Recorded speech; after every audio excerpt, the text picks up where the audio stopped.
উত্তর আফ্রিকার সাহারা, এক অ্যান্টার্কটিকা ব্যতীত বিশ্বের বৃহত্তম মরুভূমি। সাহারা হল বৃহত্তম উষ্ণ মরুভূমি।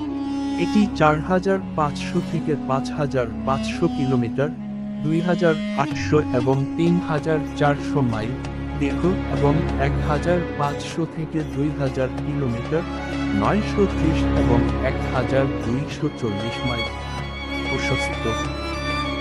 আটলান্টিক মহাসাগর, আটলাস পর্বতমালা, ভূমধ্যসাগর, লোহিত সাগর এবং সাহেল অঞ্চল দ্বারা বেষ্টিত।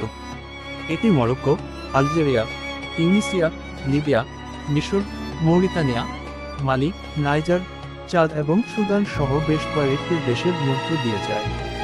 বেশিরভাগ অংশই জনবসতিহীন, তবে কিছু লোক এমন জায়গায় টিকে থাকতে পারে যেখানে জল রয়েছে। ২.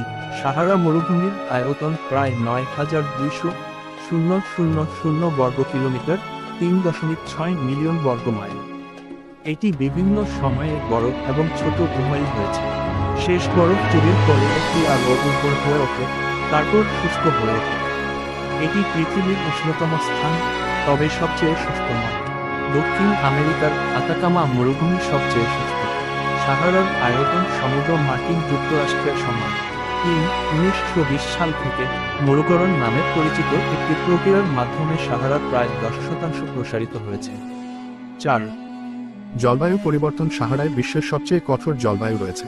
সাধারণত সাহারান ল্যান্ডস্কেপ সামান্য বৃষ্টিপাত, শক্তিশালী বাতাস এবং বিস্তৃত তাপমাত্রার পরিসীমা আছে। কিছু এলাকায় কয়েক বছর ধরে বৃষ্টি নাও হতে পারে। গ্রীষ্মকালে সাহারায় দিনের বাতাসের তাপমাত্রা প্রায়শই ১০০ ডিগ্রি ফারেনহাইট অতিক্রম করে। উত্তর